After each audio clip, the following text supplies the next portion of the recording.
Irvin met Pamela by chance in the supermarket, where he dropped in one evening after work. He took his usual brisk step towards the refrigerator with half-cooked food. The man was in a hurry and accidentally hit someone's cart at the fridge. He apologized and smiled at its owner, a pretty young woman. She smiled back, letting him know everything was okay, and went to another department. But at the checkout, Irvin suddenly felt someone push him in the side. Next, when he looked around, he saw the same young woman again. She was so engrossed in what she was reading on her smartphone that she wasn't looking ahead at all. "Oh, you might as well pass the counter," joked Irvin. "Oh, I'm sorry." The woman was embarrassed, and looking at the man, she laughed merrily. Irvin also smiled and noted to himself how pretty she was. And then on the street, already standing near his car, Irvin saw the stranger coming out of the store with a heavy bag. Suddenly, the bag burst, and all of its contents fell out onto the pavement. Irvin ran to the woman at once, bought her a new bag, and while they were picking up the food, the two young people got to know each other and got to talking. That was how they began to date. Pamela was beautiful and smart, and for the first time in his life, the young man fell in love. Soon, the young people got married. The only guests at their wedding were his wife's relatives, and a few of Irvin's friends and a couple of Pamela's colleagues from work. Irvin had no relatives. He was raised by his grandmother after his parents had died, but she had already died too. Pamela's relatives were cheerful and boisterous at the wedding, and only her mother, Mrs. Morgan, was serious. At one moment, she took her son-in-law aside, and anxiously observing her wildly married daughter, asked Irvin to keep an eye on her and not give her much freedom, because her daughter liked her. Father loved to attend parties too much. Irvin was very surprised by such words, and almost immediately put the unsolicited advice out of his mind. He was sure that his wife loved him, and he even liked her cheerful and sociable character. 6 years after the wedding, Irvin hinted to his wife it was time for them to have a baby.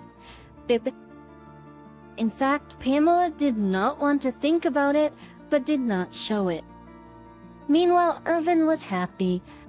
He had a warm, friendly relationship with his mother-in-law. He spent a lot more time with her. He helped her in everything, and they often sat in the kitchen and talked. Mrs. Morgan told him about her years as a school teacher, about the fate of her students, and Irvin listened and smiled. He felt so good with this woman, as if he was communicating with his own mother. Pamela sometimes resented her husband for his frequent contact with her mother, even though she herself rarely came to see her. Irvin tried to explain to his wife, "Pamela, your mother is over 60. She has arthritis, diabetes." "Diabetes?" the woman asked in surprise. "Since when?" he replied. "She told you in front of me on the phone when I was visiting her." "Yeah, maybe. Things are so complicated at work right now. My head is spinning." Irvin only shook his head reproachfully, thinking to himself that his wife should have been more attentive to her mother. He even offered Mrs. Morgan to come live with them, but she flatly refused. "Oh no, Irvin. Pamela and I won't get along. As long as I can live without any help, I'll live alone. And Pamela, I won't be able to keep quiet. They'll start teaching her, and she has an explosive character. I'll only fight. Some tears. Irvin was very surprised at his mother-in-law's answer, because Pamela was a gentle and kind angel to him. He did not interfere in the relationship between the women, and then disaster struck. One day, he and his wife were driving from their friends. Irvin had been drinking a little this time, and Pamela was at the wheel. "Pamela, why are you suddenly speeding so fast?" "Slow down," remarked Irvin worriedly. "Come on, relax," laughed Pamela and turned to her husband. "Slow down," shouted Irvin in horror, seeing the woman ahead on the crosswalk. Instead of braking, she hit the gas. There was a thud, and the woman at the crossing was thrown to the side. Irvin helped his wife stop the car. "Oh my God!" cried Pamela, clutching onto the steering wheel. "I killed her." But Irvin wasn't listening to her anymore. He jumped out of the car and ran to the victim. She was alive but unconscious. Irvin called an ambulance. The police stopped her, and honey Pamela is sobbing on her husband's shoulder next to the injured woman, waiting for the doctors and... "Cops, I'm scared." "No, I don't want to," she added. "How could this happen?" "Quiet, Pamela. Calm down. That's the main thing now, is for her to live. We'll get the best lawyers." "Irvin, listen to me," she pleaded. "I can't go to jail. I'm pregnant. I just wanted to tell you about it today to make you happy." Action or test that? Irvin was shocked and began to think feverishly. He understood that Pamela could be imprisoned, and he could not allow her to go through such an ordeal being pregnant, so he decided to take the blame. Soon Irvin was arrested since alcohol was found in his blood and the victim's condition remained severe. But the sentence was severe, and he was given several years in a penal colony. It was only his mother, in-law, was in the courtroom. She came to support her beloved son-in-law, but Pamela was absent. The time in prison dragged very slowly, and only letters from home warmed Irvin's soul. Pamela wrote and told him that the injured woman was alive but left an invalid. Irvin realized then that he was unlikely to get out on parole, but he was only concerned about Pamela. He kept asking his wife in his letters if she knew the gender of the baby, but she wouldn't answer. Then, one day, she just wrote that, unfortunately, they weren't going to have a baby. She had a miscarriage because of all the worries. Irvin was almost close to despair, but managed to pull himself together. They decided that they would have everything all right, and that he would definitely help the unfortunate woman who had been left disabled through their fault. But first, he must get out of prison. Mrs. Morgan also wrote to Irvin, and her letters were so heartfelt and kind. The woman was motherly in her support for Irvin, worried whether he was okay. "Don't worry about me," Mrs. Morgan wrote Irvin. "Everything's all right with me. You should definitely keep an eye on your sugar levels. They'll probably run out of rest strips for the glucometer I bought. Don't skip, get some quality ones." He really hoped that in his absence, Pamela would pay more attention to her mother. Houston and Quincy. But about 6 months later, a letter arrived from Mrs. Morgan that shook Irvin to his core. "Pamela left me and took the children with her. I don't know where she is. I'm all alone now. I'm actually worried about you. My dear son-in-law, I would be pleased if you were my child. It's a sin to write this, but sometimes I'm ashamed that I gave birth to Pamela. When you and she married, I thought she had settled down, and it seemed so, but in fact, it turned out that she hadn't. Irvin, she's been going around with men since high school. I scolded her, but it was no use. She didn't listen to me. That's why my relationship with her was complicated. And then you came along, and I thought everything would change. But no, when you went to jail, she went crazy.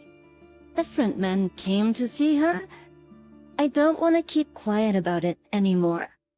I know it's hard for you to know, but I don't want to leave with this burden. Because you're more close to me than my daughter. Irvin, I'm dying. I got a tumor 2 months ago. It's very aggressive and growing fast.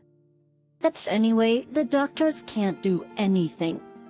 I have a month or 2 left at most. I'm in a hospice now. I have been writing this letter for a few days now. It's very hard, Irvin. I want to ask you one thing. When you get out of jail, go to my cemetery and dig my grave. Do it for sure, but she'll understand everything later. Irvin reread the letter several times. He was very hurt by his wife's infidelity, but his mother-in-law's strange request puzzled him. He came to the conclusion that the unhappy woman must be completely out of her mind because of her illness if she writes such things. Such things happened sometime later.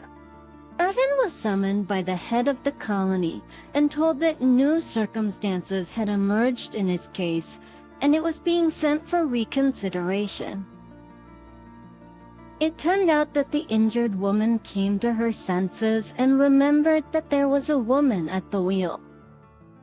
She was very prim and didn't want to let an innocent man serve his sentence, so she achieved a review of the case herself. Irvin was brought to court and the injured woman, whose name was Nina, testified, which determined the further course of the case. The surveillance tape that miraculously survived also played an important role. No one had ever watched it before because Irvin himself confirmed his guilt. The patient appositions in the end, Nina's testimony and the tape left no doubt that Pamela was driving the car. When she was accused, she tried to get out of it. She cried, shouted, blamed Irvin, but he only averted his eyes. Now, just like Nina, he believed that everyone should be responsible for their actions. Irvin soon realized that Pamela was given jail time. Irvin returned home, and the first thing he did was get rid of all of the things that bound him to his good-for-nothing wife. He found Pamela's telephone, turned it on, and looking through its contents, he came across a letter between Pamela and his friend. Pamela wrote that she needed the contacts of a reliable doctor who could make an official certificate of miscarriage to show it to Irvin, and her friend sent her a few numbers. Irvin was furious and meant that she had cheated him with the baby too. And then he remembered his mother-in-law and her last request. After thinking for a while, he decided to go immediately to the cemetery. There he was met by the watchman. That's as it turned out, he was an old acquaintance of Mrs. Morgan's from her days at school. When the man heard that her son-in-law had come, he checked Irvin's documents for some reason and only then led him down the alley to Mrs. Morgan's grave. Thus along the way, the man talked about the woman's hard life in her last days. She was a good woman. Here, her husband was a jerk. At least he died early, and he didn't torment her with his adulteries for a long time. And her daughter was like him. She didn't care about her mother. Mrs. Morgan called me before she died and asked me to take one thing from the apartment and bury it in her grave. She said it was for her son-in-law. "What is it?" asked Irvin. "You'll see by yourself," said the watchman. He offered to let it stay with him, but your mother-in-law said it would be safer in the grave. "I'm not immortal either." Barely saying this, the watchman stopped at the fresh grave. He tidied the grave a little, mowed the grass, planted flowers. "Mrs. Morgan's daughter didn't come here at all," said the watchman, and handed Irvin a small shovel. "Here, dig a little bit here." Why did Irvin ask, still unable to believe what had happened? "Looks happy? Dig and I'll keep watch," he said. Hesitantly, Irvin picked up the shovel and literally 5 minutes later, the shovel rattled against something iron. Irvin crouched down, took the box out of the ground, and marveled at the sight of ancient gold jewelry set with so many precious stones, sparkling and glistening in all colors. A note was attached to them. In it, Mrs. Morgan wrote that her ancestors belonged to a noble family, and these jewels had passed to her by inheritance. The woman didn't want her foolish daughter to squander them all, so she decided to give them to Irvin, whom she had always considered her son and knew that he would properly dispose of them. "Did you know what was inside?" whispered Irvin in amazement, looking at the watchman. Of course," said the older man. "Why do you think I didn't take it for myself? I had a lot of respect for Mrs. Morgan, and she bequeathed me a couple of jewelry to take so my grandchildren and will have enough for a lifetime now." Irvin spent a little time at the grave and went away. Yes, he knew exactly what he was going to do now. He knew that the injured woman needed money for rehabilitation. After selling some jewelry, he wired her the necessary amount anonymously, but she still found out from whom the transfer came from and called to thank him. They chatted for a while, and Irvin wished her a speedy recovery. When he met her from the clinic 6 months later, she was already walking by herself. Soon Nina and Irvin began dating. He divorced Pamela and opened his own business. One day, Nina suggested that Irvin help Pamela get parole because now she was healthy and she and Irvin were happy. He sometimes thought about it himself because Pamela's mother eventually made his happy life possible. But when he heard that from Nina, Irvin was surprised once again at what a responsive and reasonable woman she was. Irvin immediately found a good lawyer and Pamela was soon released from jail. He never wanted to see her again, and Pamela did not want to communicate with him either. Irvin transferred a decent amount of money from the proceeds of the jewelry to her account. His ex-wife would have enough for 10 years of a comfortable life, and if she could use it properly, forever. By the way, Irvin took very little from that box for Nina and for his business, and Irvin's mother-in-law was right in the end. The money did not do Pamela any good. One day, when Irvin and Nina were walking in the park with their 2-month-old son, an unkempt-looking woman, obviously drunk, passed by and angrily said to him, "Well, are you enjoying your happy life?" She stood, swaying and grinning, and when Irvin asked how she was doing, she suddenly cried drunkenly, and through sobs interspersed with hiccups, told him that she had lost all her money and now no one wanted her. She tried to throw herself around his neck, but he pulled away, sat her down on the bench, and went away to his beloved wife and son, to his family. And Pamela let her sit alone and think about her wasted life, because it was all her own choice.